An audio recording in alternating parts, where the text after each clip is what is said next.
Hello, everybody, and welcome back to another episode of the Cinema Wave podcast here at the Culture Wave Media Network, and we are here to discuss the season 3 finale, highly anticipated, of HBO's The White Lotus. I am one of your hosts for this episode. My name is Darian Scalamoni. I am joined this week by Liz Seiko. What's happening? And Zach Miller. How's it going? Back for the finale. Lots to discuss. This has been one of our hottest shows on the network, so thank you to everyone who's been tuning in and following along with us.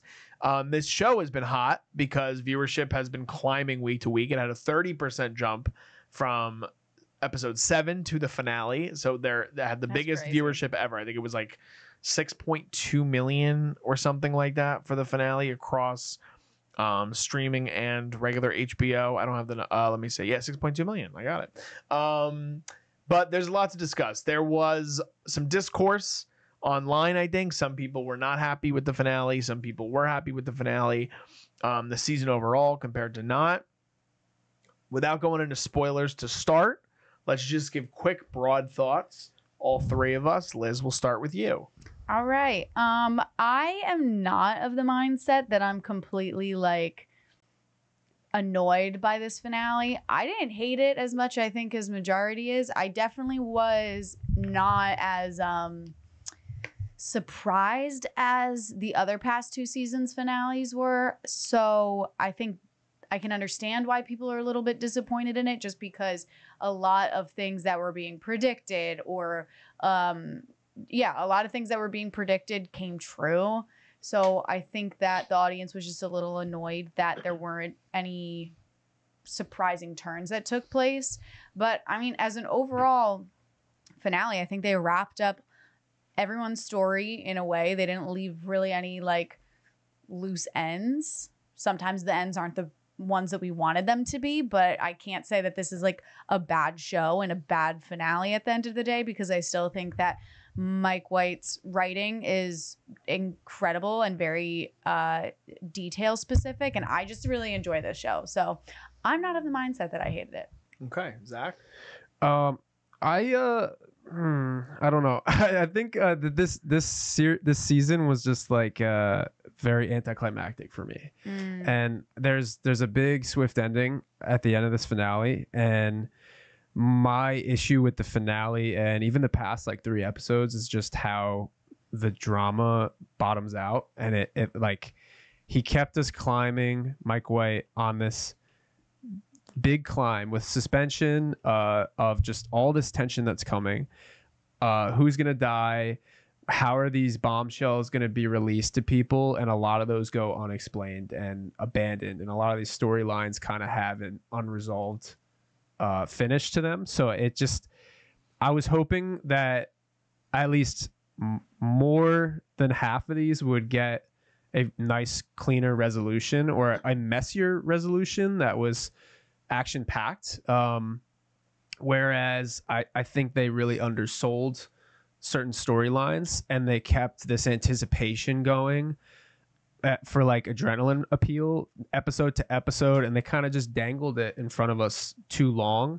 So when the payoffs came and when there were no payoffs, it left a lot of people frustrated.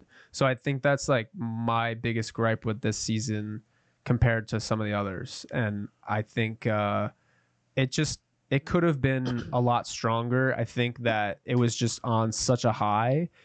Most of it gets wrapped up within the last 20 minutes of this episode. And this is 4 episodes of build up with tension. So DJ, what did you think?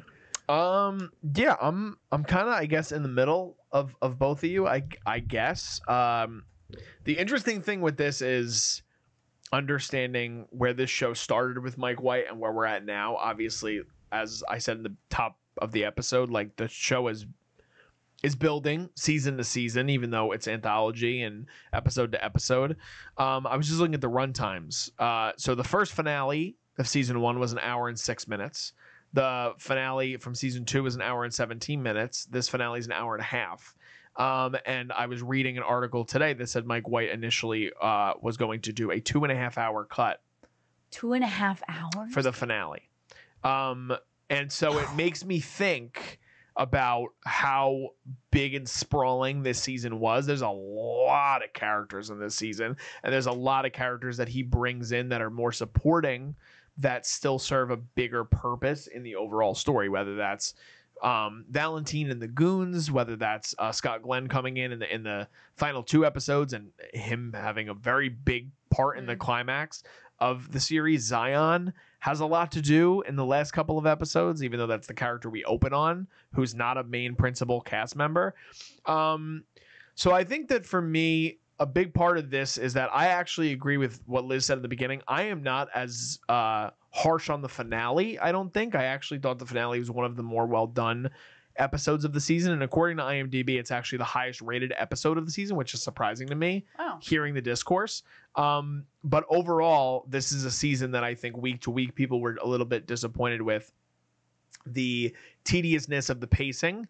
And we talked about that in the past, like how we were like, oh, well, you know, White Lotus always starts slow. But I was of the opinion, I'm like, yeah, for like a couple episodes, but then things start to kind of lay the groundwork for things to come. I think my biggest problem with this season leading up to the finale is I think that they're too heavy-handed going into the finale. And I think that's why some people felt a bit disappointed by what ended up happening, on top of the point that Zach and you have already made, that it was a bit predictable. Like, we've been and we haven't covered the show previously on the network, but like I didn't have any idea of what was going to happen in the first 2 seasons of the show, and like I feel like there was a lot that we kind of pinpointed going into this. So we'll get to scores obviously at the end, but overall, like, I think the finale was better than I thought it was going to be, but the overall season and the feeling I got at the end of it wasn't so. They had to do a lot to kind of grab me and be like, this is the most groundbreaking season of the White Lotus, and it didn't hit the mark for me in terms of that, coming off the finale anyway. I do have a thought of, like, I know a lot of people feel like this show was very slow, wasn't as maybe like smart in its writing. Do you think it's because it was out at the same time as Severance, and people were in the Severance world, which is so puzzling and coded, and there's so many different levels going on, and then people were going into White Lotus with the same mentality, which White Lotus is a much simpler, different show? I think there's a possibility of that, but I also think that for the people that are fans of White Lotus, like, I don't know if I was I think we're getting it's hit an apex in terms of its popularity, but I think that so much of this season was more revolving around, and it's always about the sprawling nature of like the characters, but this season especially was like more heavy-handed in the characters than the story overall, and where it was getting us to, it didn't feel as much to me that all the characters were playing a part in the overall story. It was like everyone was segmented in a specific way. Like, that's how I felt. I disagree with you on that, though, because I think the last 2 seasons, everybody's very secular in their own storyline too, and there isn't some big arching storyline. It is, they're all just happen to be staying at the same hotel. Yeah. I don't know. There was something about the storytelling in this season that didn't work for me. I just didn't connect to them. And I think that's part of it too. Like, somebody had said, they were talking about how Mike White has already been, like, not joking about it, but he's like, I would love to do like a White Lotus All-Stars season. He's talked about this openly in the press, and how he's like, it would be so fun to return to some of these characters. And I was thinking of, because like a lot of online aggregate sites were like, who would you want to be a part of the All-Stars cast? And though there are memorable moments and there's memorable cast members in the season, like, there's not a lot of characters that I would want to return to. Really? In this season. That's how I feel personally. Oh my gosh. But I don't know. Again, maybe I'm in the minority. I feel like you disagree with me. Yeah, I feel like there were still some strong characters in this that are definitely interesting. I'm not saying there weren't strong characters, but I'm saying even by the time, like, with some of these characters that we've seen in the first 2 seasons, it's like characters where you get a little bit and it leaves you wanting to know more about them. With these characters, like, it's almost like all of them wrapped up in too much of a perfect or not perfect way if they're like someone that died. Like, there's not a lot of characters from this season I want to be like, I want to figure out what's going to happen next with them. I don't feel that with this season comparatively to the last 2. I feel different. Zach, what are you thinking based on what we're talking with about? like the storylines connecting, or like we jumped a lot right now. Talk character, and in terms of like, do you feel connected to these characters more so the way Liz does, or do you feel that like you enjoyed the characters but it's not something you want to? Would they be on your all-star team? I think there's a handful of them that would be there. I think maybe Rick, Frank, Sam Rockwell's character, Belinda, and maybe I don't know. Yeah. Maybe Tim Ratliff, maybe. But what he's given in the show is not very interesting to me.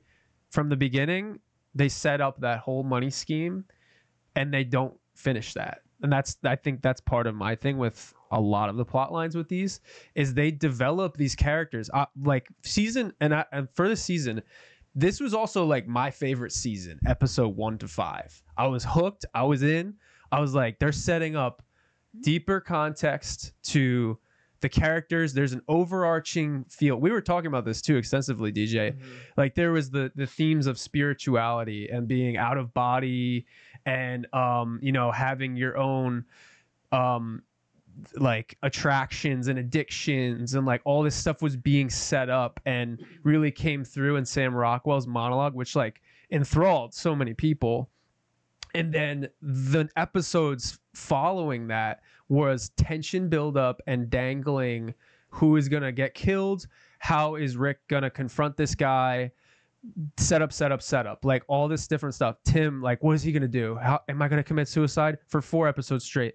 All this development for the characters was in the first like 1 to 5 for me. And then everything else is just like, what's their outcome? And then most of their outcomes are in this last 20 minutes of the finale. So I think that's where I kind of know what you're saying is like most of them, I would not be like they were the best of the show. I think season 2 had a lot stronger singular stories. I also really liked season 1. Season 3 though was on pace to outdo all of them. I think that like the last 3 episodes were just not hitting it for me. And I don't necessarily think that diminishes their characters.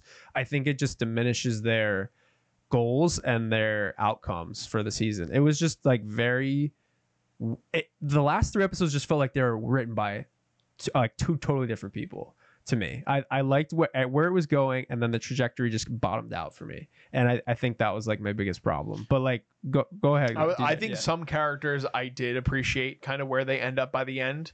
I guess we should start talking spoilers because we actually have done a good job of avoiding it the whole time. But spoiler alert now going forward for the rest of the episode. So if you haven't watched the finale yet, pause this, go watch it, come back and listen to our commentary. But like we talked last week about Belinda. And I think Belinda had one of the best overarching things. And Zach had brought up her for his All-Star season. Like, I would want her too. But I think, first of all, she is a season 1 character, technically. Like, she is a character that was developed earlier. And then Mike White continued on with her character and built her up more over time.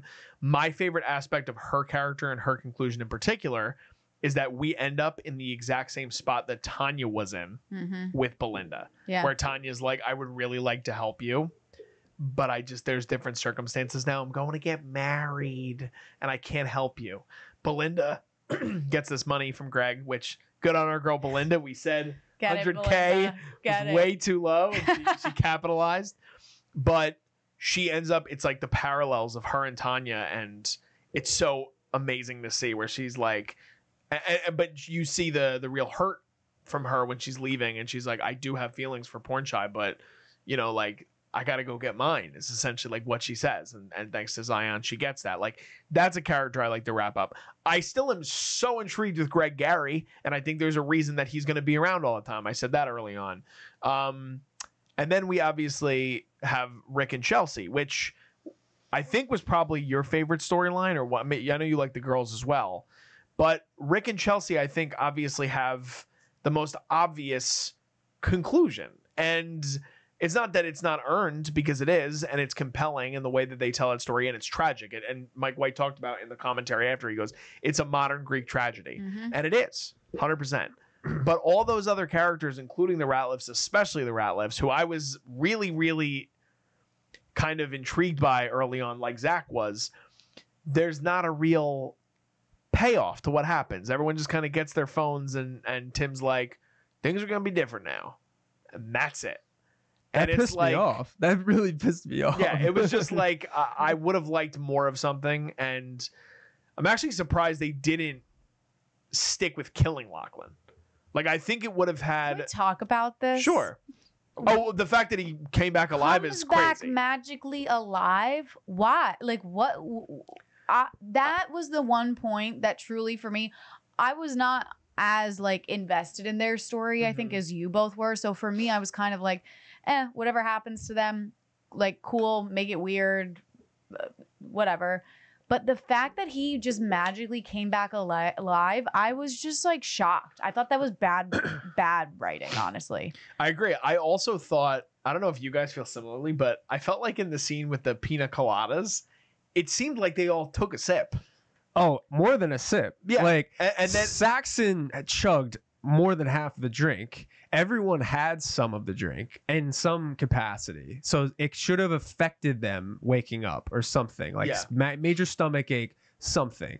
Saxon should have been poisoned, like, period. Lachlan should have been dead. He's also extremely lighter weight in his muscle mass. Yeah. Like, that man is going to get hammered with poison. And the whole drink fiasco was ridiculous because they're setting this up again. Set that up episode 1, poisonous thing. They're alluding to the blender. We all kind of predicted the blender was going to be important. We didn't think that Tim was going to Jonestown his family though. I was a little baffled by that, which I was like, okay, wow, that's crazy. Like, he's really gone off the deep end, whatever. The scenes prior to that, the man blends all of the seeds into the blender, stashes it under the sink. Ridiculous. Yeah, and leaves the blender out the next morning, which I also hate. No, this is even before. No, I know, but I'm saying a lot of what happened with the blender, I thought was poor execution, personally. Right, yeah, exactly. And then you have the blender under the sink, which is at risk. Someone could pick it up. He sees his sons taking the blender all the time for drinks.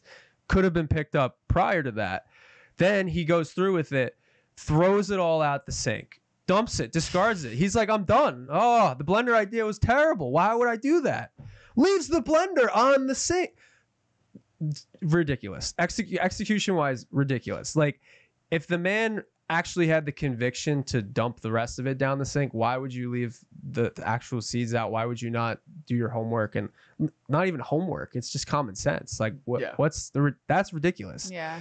The only redeeming thing that I think could have happened in that one scene, though, of after he throws out the glasses, is then he gets up the nerve to tell them what's going on. Like, I think everybody just either wanted to see the demise of that family or Tim have to actually face his family and tell them the truth for once. Yes. And the fact that we didn't get either a tragic ending for them or get to see the aftermath unfold is what people are mostly disappointed about. Yeah.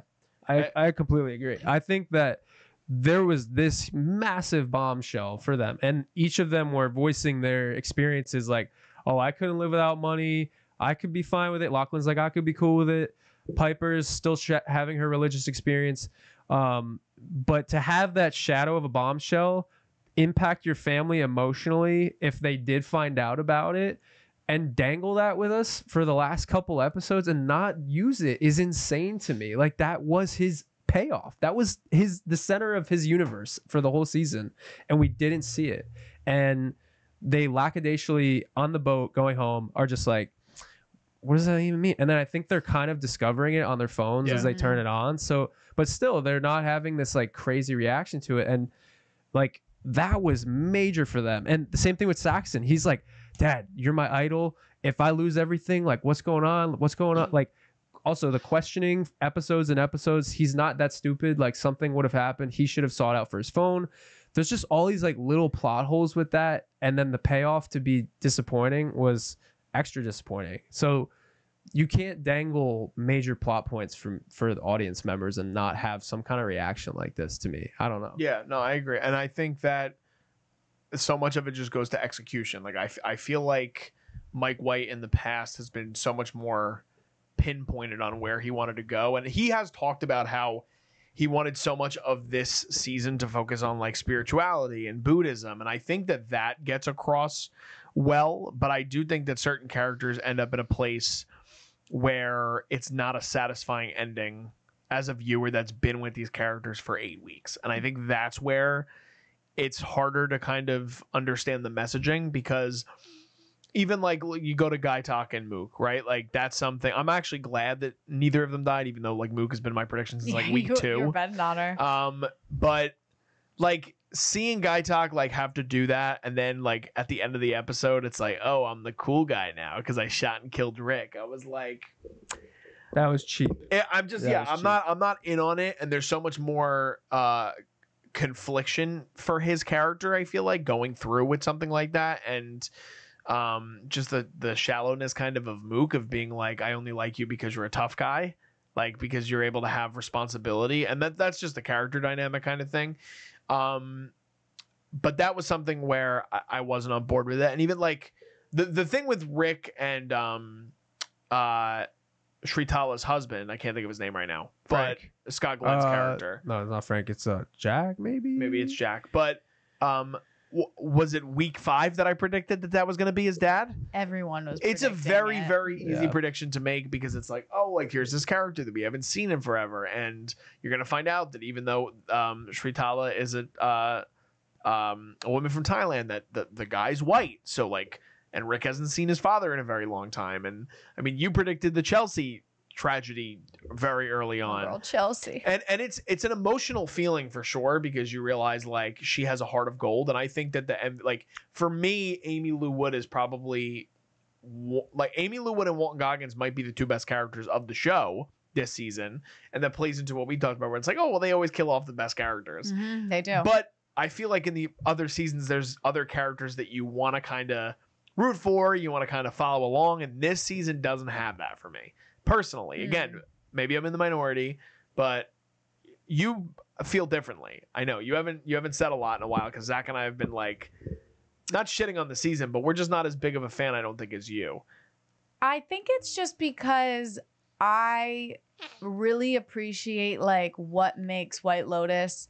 The first season is so simple. It's not some crazy murder 100%. mystery. It's literally just like people on vacation and the complex relationship between like class and race and like rich people versus the workers. And so I think I still look at this show through that lens of like seeing the different relationships and just taking it at a very realistic point of view.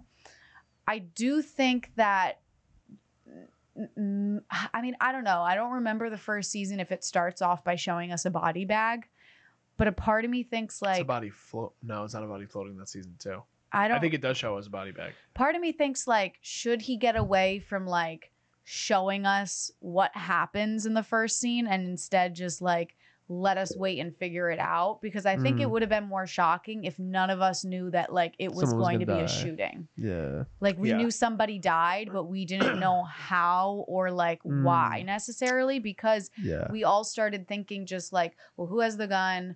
There's going to be guns. Who has them right now? It makes sense that it's going to be one of these people. Yeah. Which then makes it just, again, very predictable. Yeah. But I mean, as predictable as it is, I still really loved some of these characters, I think, more than you guys did. For me, Rick and Chelsea were like ride or die. And the fact that she, like, I actually was very satisfied with their ending, because I was too. She, like, what she says, she's like, whatever happens to you happens to me. And I think just everything that she's said throughout this season has come true in a way.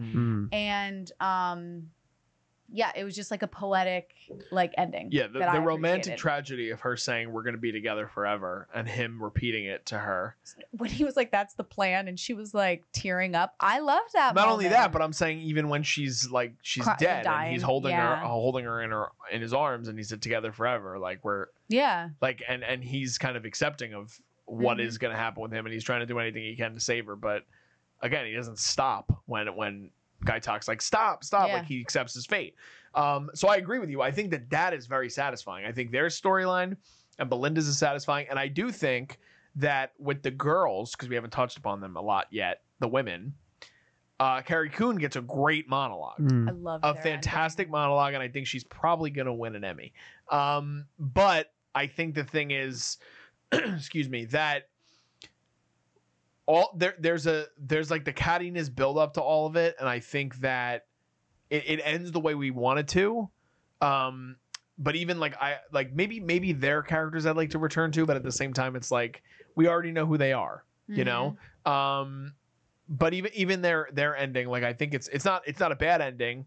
It's just like, I don't know, maybe I was expecting a little bit more. I think Carrie Coon was great in that scene, but I kind of wanted a little bit more maybe from all the women in general. See, I loved their ending. Yeah. I think that you had a lot of crazy stuff happening this season, like a little bit crazier than I feel like the past 2 seasons, but they were the ones that were very realistic. And like, I think I said this in the first episode, that anybody can look at those 3 women and be like, I know somebody like that. I've seen a relationship like that.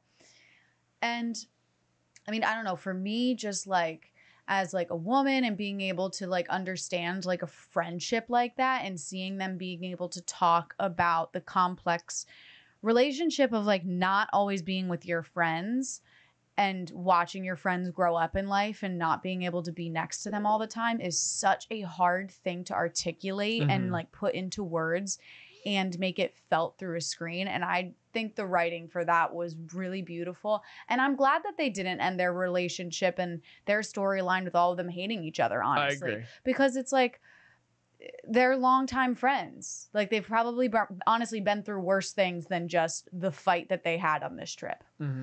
And yeah, they're catty. Yeah, they talk behind each other's back. Most people do at the end of the day. Yeah, you probably don't do it to your best friends, but like, I don't know. I thought that they were very realistic and it was a very sweet ending for them to all end up just like appreciating. And I just loved her word of being like, I'm just happy to be here at the table, because it doesn't need to be more than that. Yeah. Zach, do you have anything on? We just covered like 3 other sections, and but like anyone other than the Ratliffs, if you want to touch Rick on. and Chelsea. Oh yeah. Well, okay. So I will add Chelsea to the All-Star team. I forgot. I think I left her off the list. Well, but she can't. She's gone now. Yeah. Can't be in it. Yeah, right, but what if it's like a like Tanya's there, maybe Chelsea? That'd be shocking. Like the people that died are They all decided the to same do one. that. I don't Another know. White Lotus, yeah. I would so the women's storyline I thought Carrie Coon's monologue was fantastic. I think it was very sharp. I think it goes back to, for me, the pacing of their storyline and hanging this shadow over their heads for so long of like them just continuously talking bad about each other. And then this episode, it just kind of felt a little unexplored to come to this resolution. It just felt a little faster for them to come to that solution. And Jacqueline kind of like flipped very fast for me. I know she was like trying to be friends with both of them, but it felt like kind of rushed. And I think that there was that one scene too where they were in the pool before like she has the monologue, and she was like looking over them like suspicious that it was happening again. So I don't know if that was just insinuating like, oh, are they talking like smack about me again? Is this just continuing? And I don't know if that was the breaking point for Carrie Coon, but I was just a little tired of seeing like that again after Carrie's already been through the worst of it with the Valentine situation, and that was a bombshell.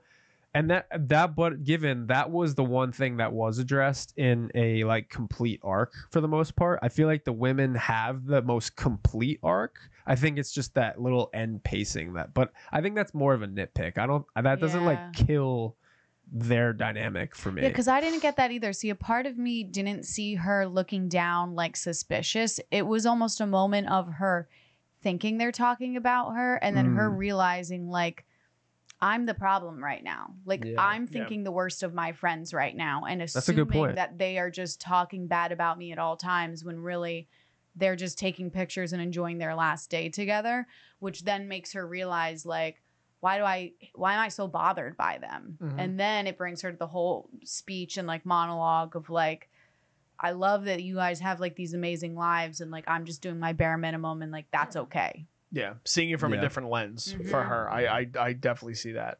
One thing I do want to touch on because we didn't even really touch on the moment when things kind of shit hits the fan with Rick and Chelsea. The complexity of if Rick's lady, the therapist, just sits and talks with him, how so many things can change. That was something that I loved that they threw in there for us, because it's and Mike White did touch up on it in the after the episode, being like, so much of this story would be different if this just happened. Yeah. And I think that was interesting to put in there, and I think it was well worth giving us that side of it, where it's like within a split second you could see the difference between Rick embracing that things can be okay, and he can see things from a different lens and just be like, you're gonna get through this, it's gonna be okay, because that's a person that understood him deeper and made him see himself in a different light for the first time. Like Chelsea had been trying to do that, but it wasn't until he sat down with the woman that Chelsea kind of booked him with, then going to the other side of it where he's like, no, like I have to go kill this guy, like I can't, like there was the other side of his brain that was like, no, like I need to be fulfilled in some way, and the only way I feel like I'm going to be fulfilled is if I kill the person that I thought killed my father. So I think that the ending, that's where I go back to the thing where I'm like, I like the ending, I like the way they wrap up the season in general again, but I think that the build up to getting us to that point wasn't as well worth it as previous seasons to me. That's how I felt. But I have a counter almost to the therapist thing. My biggest gripe with the Rick part is he comes back from Bangkok. He says to have all this closure. Sees Chelsea. They literally embrace. They like kiss. He's like basically peace of mind. Biggest plot hole for me is, why do they not leave in that moment together? Because they are there for another day and a half, and he was smart enough to evade capture at the resort, the residence in Bangkok, and he's like, we got to get the hell out of here. And where did he meet the woman? At the resort. Where is the woman most likely to search for this guy? Even if they're not it didn't seem like they were looking for him necessarily. But where is he likely to get spotted? Yeah, it's the White Lotus. Yeah.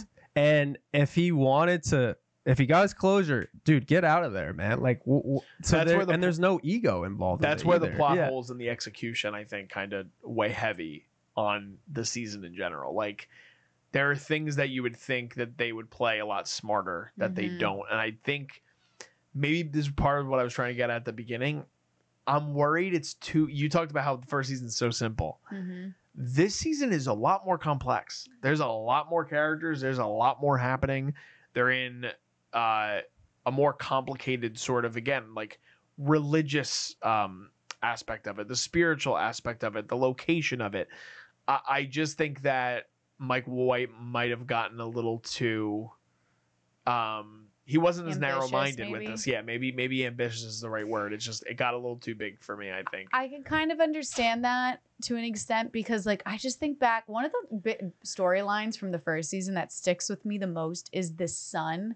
Yes. Who, like, loses his his phone and iPad or whatever, and then he just starts becoming like one of the boaters. Yeah. And that's his whole storyline. That entire season is him just waking up earlier and earlier every day to go hang out with the natives. And so like I think there's just something sweet about the first two seasons of some of these storylines are people changing for like a positive. Yeah. I don't know if anybody really did change for a positive this season. Maybe a little bit. Like Rick, I thought was, and then he completely just was like, never mind. Yeah, and like I don't want to say Saxon, but there was the weird. But not really. But she turned into the person that she despised. Yeah. Yeah.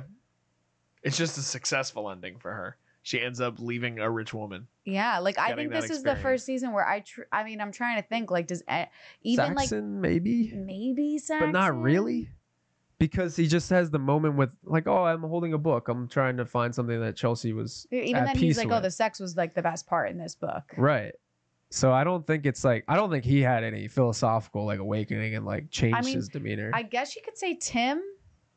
kind of. Tim walks away with at least a change in terms of mentality. That it's not about the money that he lost. At least he still has his family. Yeah, and his biggest thing the whole time is he goes from wanting to protect his family and thinking the best way to do that is to keep them away from all the things that they think they're not capable of doing. And that's part of the reason I think why he doesn't also give the drink to Lachlan, because Lachlan's the only one that says, yeah, I could live with nothing. Yeah. I'd be okay with that. To being like, we're a family and we'll get through this together. And he tries to kind of have a different approach to it. I would say maybe the women, because at least they kind of had that confrontation. They're trying to disclose like all the things that were coming out like toxic about them. And with Carrie Coon's monologue, it's kind of a reflection of like, hey, we need to be better to each other and that kind of thing. And it what seemed like is that Jackie and I think Kate recognized that, was like, okay, yeah, we have been kind of cruel to each other in the past, and this has been ongoing. So then they did have like an I love you guys moment, like, I'm glad we're here, I'm glad we did this. That was kind of a little sprinkled in all season, but then this was like full circle. They reflected on their relationship with each other, so maybe they came out of it a little closer than when they started. But yeah, so I don't know. Saxon, at least I think that what Patrick Schwarzenegger does in that scene when he sees Chelsea and Rick, I do think is a piece of acting that's like being overlooked, because you do see the soul kind of sucked out of him. It's like Chelsea's the first person that he feels ever gave him the real time of day. And it's not even for the sake of him. It's more that Chelsea, again, she's like a healer and she's a nice person. And when he has that realization of like, oh, it doesn't matter like that I'm like a young guy. It doesn't matter that I'm in good shape. It doesn't matter that I give this girl all the attention. Like, you need to find your soulmate at the end of the day. And I think that Patrick Schwarzenegger is another one that I like. I was impressed with his acting because I haven't seen him in much other stuff. Yeah. And he's one of the other breakouts to me, like him and Amy. And Amy Lou Wood, I loved in Sex Education, but this is going to put her on a different level. I think she was probably the biggest standout of the season for me. I will say the ones I was a little surprised by Piper's change. I figured that she was going to say like, I don't want to stay there. But the fact that then, I mean, her clothing even changed. That final dinner, the whole time she's been in very like pale colors, very like conservative clothing. Yeah. And then all of a sudden she's in this like bright royal blue bedazzled crop top piece with like showing off her stomach. And so I was like, wow, what a complete just change of character so quickly. I think that there's unfortunately a few moments where things can be like more knee-jerk. Yeah, and that's why I'm like, if he originally intended for this to be 2.5 hours, that's crazy. It's like, I wonder where he was going to go with certain storylines. I don't know. But I don't know. I have some things I would like to go over with like the plot lines. Okay, so these are what I thought were unfinished or unresolved, abandoned plot lines. So Piper abandons the religious path. She was very gung-ho about that for most of the show. The Russians go unscathed, and Gaitok doesn't do anything about it and still gets a promotion. Shritala suddenly announces Jim as Rick's father after he shoots him. It should have happened probably in that confrontation or something. Like it was just very like dropped on us. Jacqueline's affair wasn't brought up to her husband at home, or one of the girls never did anything about that information. Fabian was basically excluded from the last 3 episodes, and the concierges had a much bigger role in the previous seasons. Leslie Bibb and Parker Posey's storyline was not addressed because they recognized each other at a shower earlier. That was never connected. Chloe appeared unbothered that Chelsea was killed in the shooting. Everyone just hops on the boat after a mass shooting. There's no police. There's no resolution there. There was no like epilogue. The family never addresses Lockie's near-death experience. That's so true. What? And Saxon and Lockie's incest is discarded. They're just like, yeah, let's not talk about it. I figured, though, that's not going to come up. They're never going to speak about that again. Yeah, but like, you have that massive information, like that's not going to come out in some way. Like Chloe couldn't tell the parents or something, or No. like I just thought the way that was handled was interesting. I thought it was too simple. Yeah, I thought it was interesting how Lachlan's like, well, I'm a giver, and that was like the end of it. It's like that's a crazy way to justify what you did, and then that's like not touched upon again. Like, first of all, I agree with a lot of what you just said. Like, there's a lot of things in there where it's like, again, it's like, what were you doing over the season if there's this many questions and things that are not touched upon by the time we get to the ending? Certain characters again are just there for, like Victoria, like Parker Posey is great in this season and she's there for comic relief. Yeah, 100%. Like that's what she's there for. So I don't feel like even though like the one of the things you didn't bring up and you're like, I can't wait to see her freak out about the lorazepam. It never happens. She just becomes clear-headed from it. Yep. Like, I thought that she was going to have a detox day of her. If she's really been on these things for this long, like, she has to be, like, kind of not feeling great. We don't get that at all. I don't feel like I needed all of it to be wrapped up of what you said, Zach. Like, I fully believe the conversation between Leslie Bibb and Parker Posey was just to show, like, character. I don't think that it was supposed to be anything more in depth because I think it was only the second episode, really. Yeah, it's more like you were talking about how it's Kate's kind of just being so insecure about herself that she's like, oh, I recognize this woman, and for Victoria, she's just like another person. Like Victoria is so rich that regardless of how much money Kate has, she's just a nobody to her. Exactly. Yeah. So I think it's more to just develop character. Yeah. I do agree with the Fabian thing. I wanted him to be a bigger part of it, but I think he ended up just being like plot point character of specifically for Belinda, being able to be like, oh, he's coming after me. So I thought that he would have been a bigger character, at least in the finale, but he did fall in the water. He was there at least, so. Yeah. Yeah, his falling over dramatic. Yeah, he's like, what else did you say? The Russians.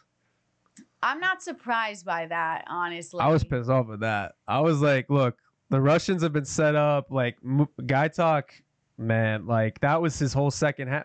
That storyline, to me, was pointless. The Gaitok and Mook storyline was useless. Really? And he didn't even have to be the person to shoot him. It could have been any guard at that. But they hotel. died. The bodyguards died. They got shot. Oh, not the... Well, but I mean the resort... But like security could have shot Rick, like hit because. Maybe, but there was only one gun, right? Well, yeah, according to based on what we see. My point is just like Gaitok was going for episodes about like how many more times do we need to see him think about something, and like I don't know, yeah, I'm not sure if I should do this, I'm not sure if I should tell the resort owners that I can fast track my success to. That you got robbed and I know the people who did it. Like there was just too many like moments of hesitance that felt very unrealistic to me. And he's also like, you want to fast track your way to getting Mook and a promotion and you want to earn respect, just give these guys up. And then they're like, oh, we'll be killed.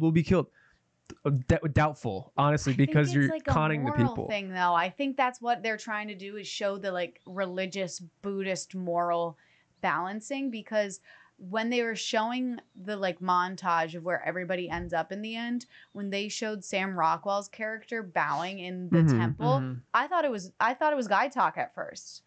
I was like, oh, Gaitok felt so bad about killing him that he turned to like become a monk. And then when they cut after Sam Rockwell, they cut straight to Gaitok. He's so a cool guy. They knew what they were doing. Yeah. And I think Gaitok's entire storyline is like, okay, do I choose essentially the girl or my morals? Is literally what his entire storyline is. And I think it's just him going back and forth of being like, I'm in love with this girl. She wants me to do this. And morally, I don't believe in it. And clearly he chooses the girl versus his morals. It's fair. I don't know what else there is to really talk about. We've kind of touched on everything. What about Belinda and the money? Yeah, I mean, we kind of touched on it a little bit. I think that was one of my favorite things because it totally mirrors exactly what she went through with Tanya.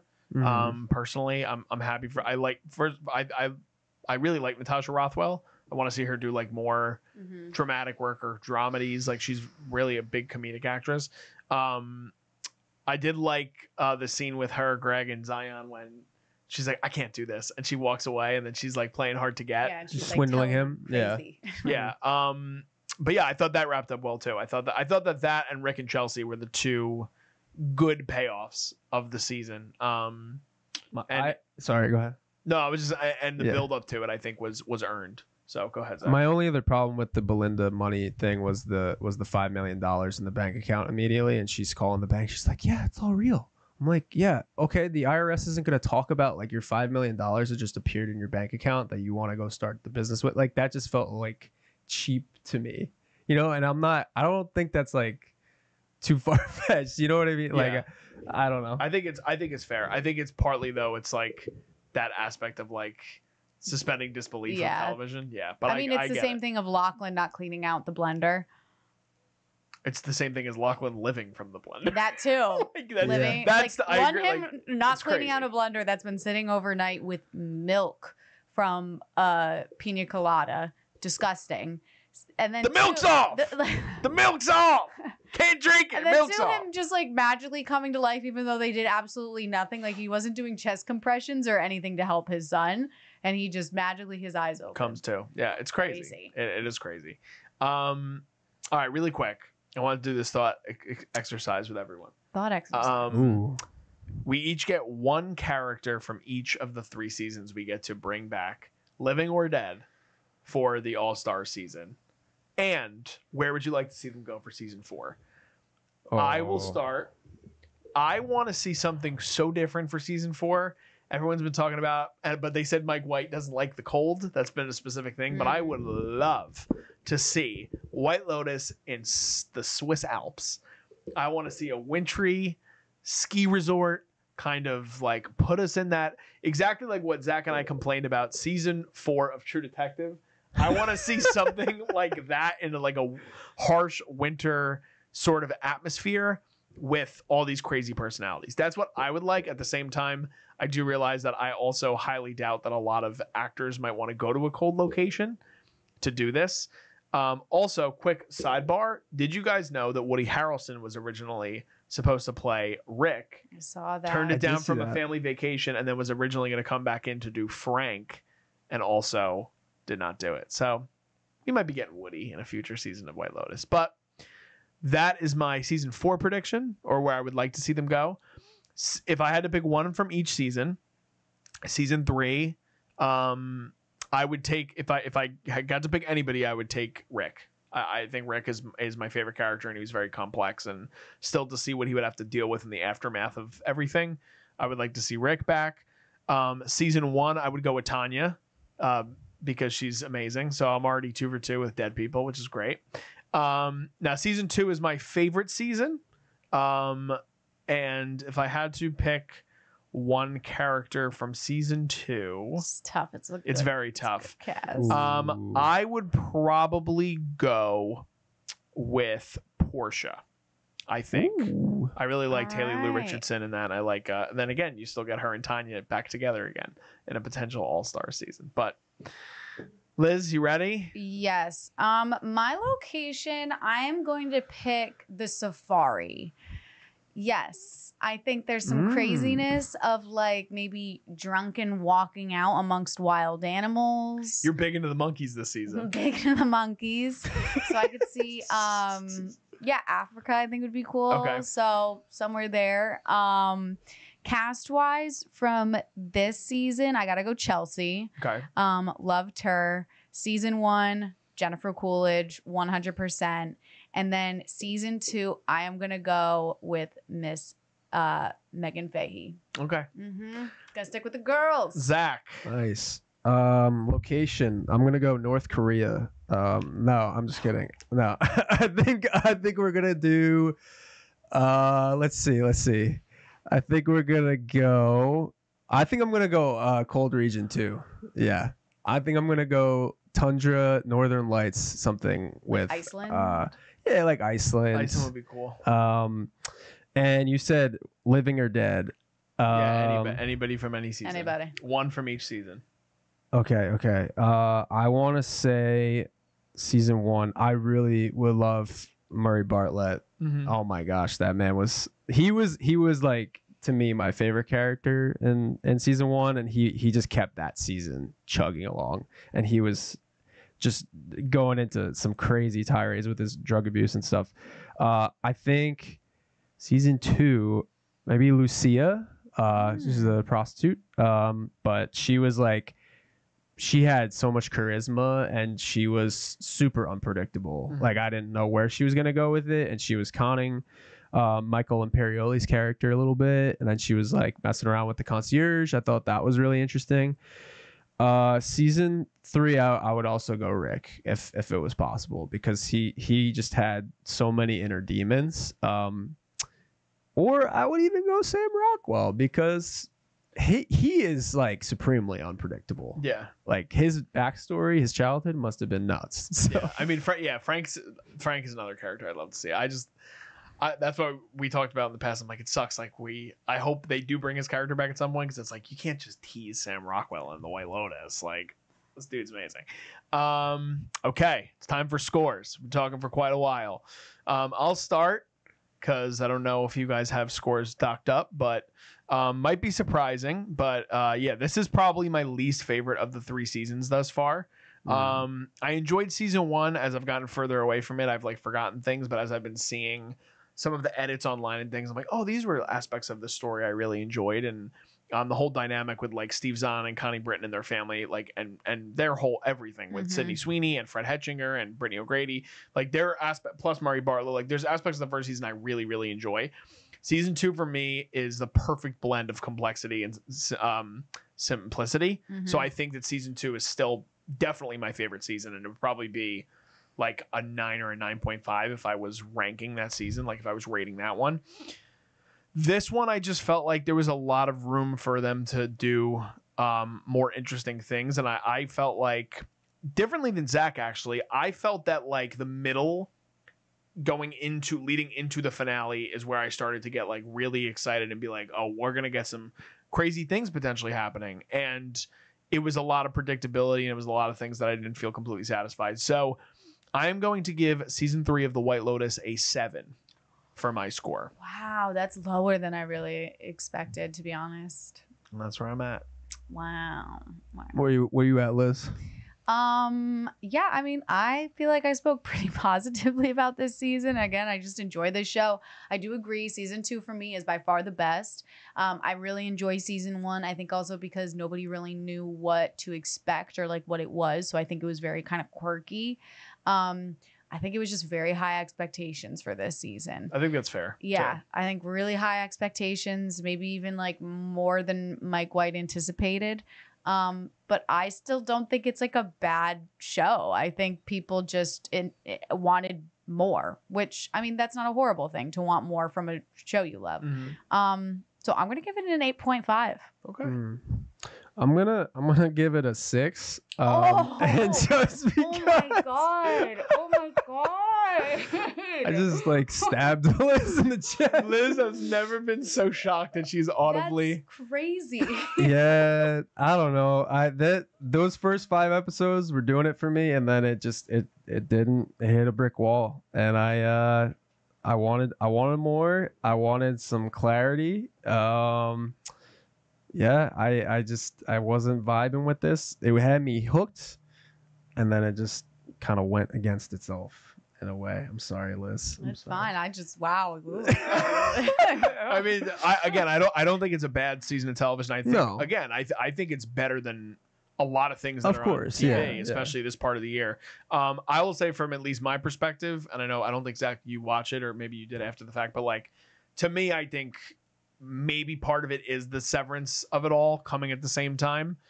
Severance, I've talked about. If anyone's watched those episodes, that was my favorite show of 2022 when The Bear also came out, which is one of my favorite shows ever. And I just thought that it was more well done than this, and I think that, like, I would put season 2 up with Severance. Like, season 2 of The White Lotus is something that, like, over time, I'm like, man, that season of TV was so good. Like, I loved going back with these characters week after week and seeing the relationships. And he didn't make me fall in love with certain characters in this season, and that is the heartbeat of the show. Again, it's an ensemble, and I do love his mentality so much with what he does with White Lotus. There was a whole article where he talked about how everyone auditions for the show.